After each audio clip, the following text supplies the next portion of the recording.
పెట్టో ప్రలోభాలు పెట్టో తీసుకోవడం జరిగింది. అయినప్పటికీ 38 మంది నిఠారుగా నిలబడ్డారు అని చెప్పడానికి గర్వపడతాను.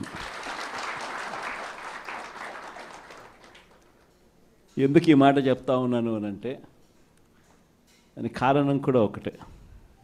ఇన్ఫ్యాక్ట్ ఏ కార్పొరేషన్ చూసుకున్నా, ఏ మున్సిపాలిటీ చూసుకున్నా, రాష్ట్రంలో ఉన్న ఏ జెడ్పీటీసీ పరిధిలో ఉన్న ఏ మండలం తీసుకున్నా, అటు ఎంపీపీలైనా కానీ, అటు జెడ్పీటీసీలైనా కానీ, సర్పంచ్లైనా కూడా, ఏది తీసుకున్నా కూడా ఎన్నికలు అయిపోయిన తర్వాత 3 సంవత్సరాల తర్వాత లోకల్ బాడీ ఎన్నికలు జరిగితే అటువంటి ఎన్నికల్లో ఈ రకమైన రిజల్ట్స్తో రాష్ట్రమంతా క్లీన్ స్వీప్ చేసిన పరిస్థితి వైఎస్ఆర్సీపీ ప్రభుత్వం, మన ప్రభుత్వం.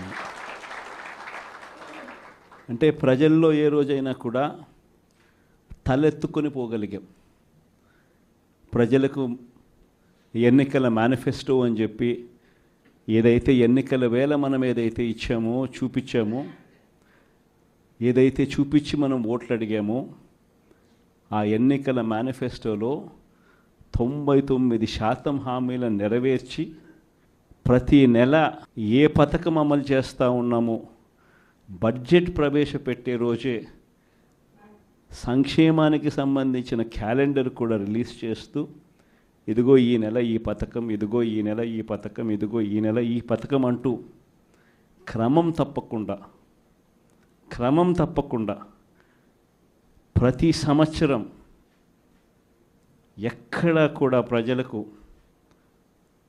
నష్టం జరగకుండా, ఇబ్బందులు పడకుండా, క్రమం తప్పకుండా ఇచ్చిన ప్రభుత్వం ఏదైనా ఉంది అని అంటే అది దేశ చరిత్రలో ఒక వైఎస్ఆర్సీపీ ప్రభుత్వం మాత్రమే అని చెప్తాను.